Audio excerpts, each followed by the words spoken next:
Hey everyone, I'm Sarah and in this first tutorial I'm dedicating it to all the pencil maniacs out there who want to learn to blend like true pros. I'm going to show you 4 essential exercises that will turn you into the superheroes of coloring. For the first exercise, let's draw a rectangle and pick a color we like, just one. Start by applying a light first layer of color across the entire surface. Don't stress about being too perfect, the key is to fill the entire coloring area. This way we can create a base for blending.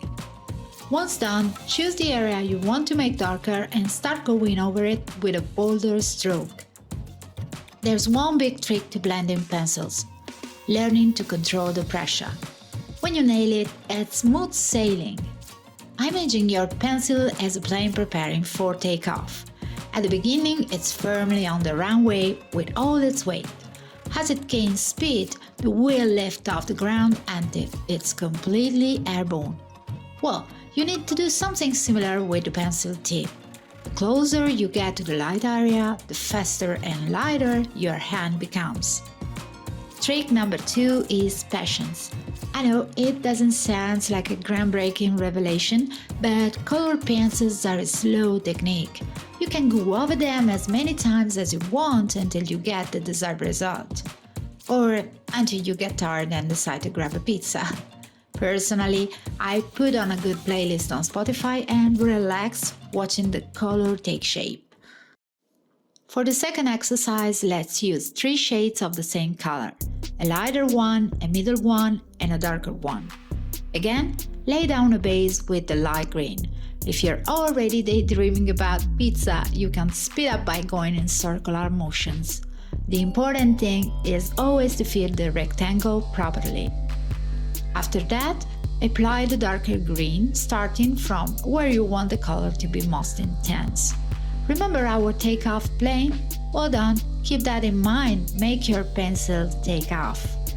Push with the dark color of weight through the rectangle, progressively lightening the stroke. Now comes the fun part. Use the middle tone as a sort of bridge between the dark and light areas. Start applying it, going quite into the dark zone, and always with a bold stroke that you will lighten as you approach the light area. You will immediately notice that using multiple shades of the same color helps fill the white spaces on the paper better and adds more intensity to the work. After this beautiful green hope, refine everything with a layer of light green applied to the entire surface. In the third exercise, add a neutral tone to the 3 chosen colors. Wikipedia moment. Neutral tones, like this pale yellow, are very light, almost undefined tones, often used as a base. However, they can influence the overall result, making it warmer or cooler, more or less vibrant. If I had chosen, for example, gray as a neutral tone, I would probably have muted all the other colors. I'll spare you the lecture on applying the 3 chosen colors because it's identical to the previous one. Let's speed it up with a time-lapse and some rock music provided by YouTube's library.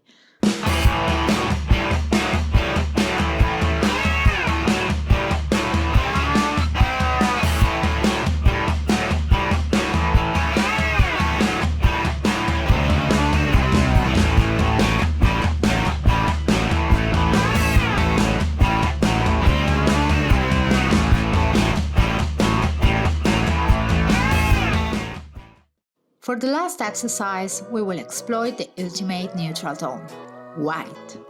I proceed as in the previous exercises with a blue base, then dark and middle tones.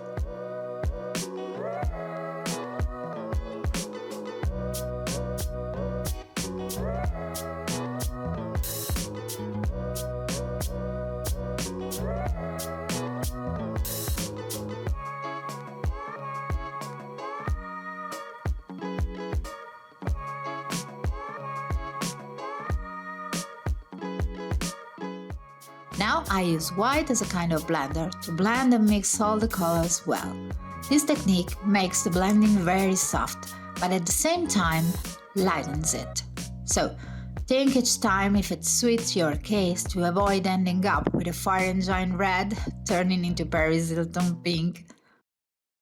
Now that I've spilled the beans, I will leave you to your exercises, and if you enjoyed the video, leave a like, a comment, or even better, subscribe to the channel to not miss the next ones.